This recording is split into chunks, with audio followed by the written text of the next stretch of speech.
Another myth. Thanks to XYX technology, you don't need physical protection or a security policy. Why is this false? All applications can only be used for protection if they're turned on. Shutting down your operating system, it's hard to believe that it would still protect the data saved on the disks. It doesn't, and it can't. This is true also of any other device. Let's go back to firewalls for a moment. Even if you paid $5,000 for a mid-range firewall, it won't defend your system against locally driven attacks, which, for example, may be launched from the computer standing next to your own. In other words, technological security measures are vital. They should only be part of a larger security policy for your company. We'll talk about that in the next part of this course. Effective security is achieved through obscurity, is another false notion. This theory assumes that the less conspicuous you are, the more secure your system will be. But it's much harder to hide in the internet than it is to hide in your house, on your street, or in your neighborhood. Attempting to obscure your computer system in the internet means that your presence will be compromised for potential customers and other people you want to share information with.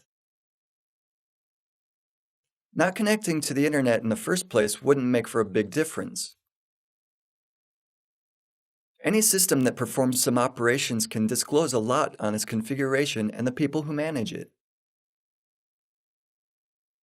This information is out there for the public, and in the next parts of this course, we'll learn to read it. The next myth.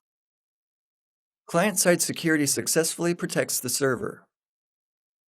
An example is a client application, which does not allow users to enter -1 as a value in the price field on an online shop.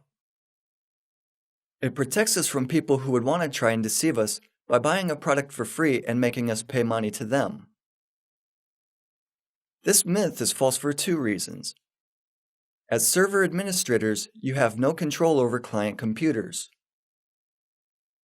The client could be the administrator of his computer and will be able to use it freely.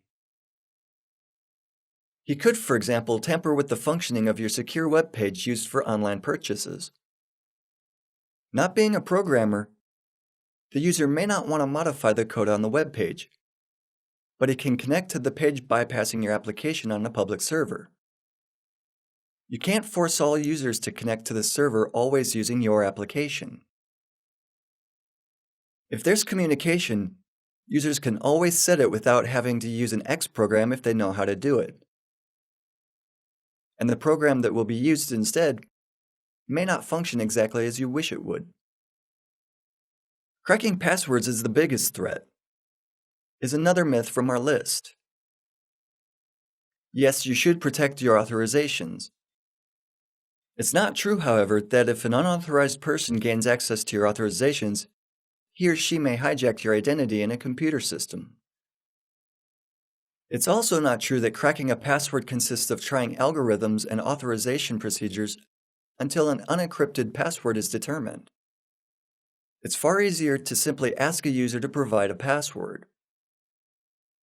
As you'll see, in 6 out of 10 attempts, the user will submit his password himself, so cracking it is simply not worth the trouble. Encrypted passwords, for example an MD5 hash or any other cryptographic material, are used for authorizations in computer systems. It's enough to send a hash to an application without even knowing the unencrypted value.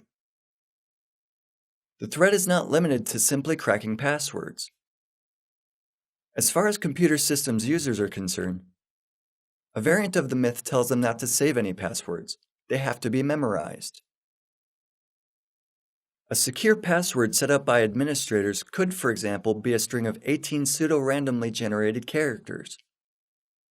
Users, knowing they'll have trouble remembering it, take the password down. Is it wrong to do so? No.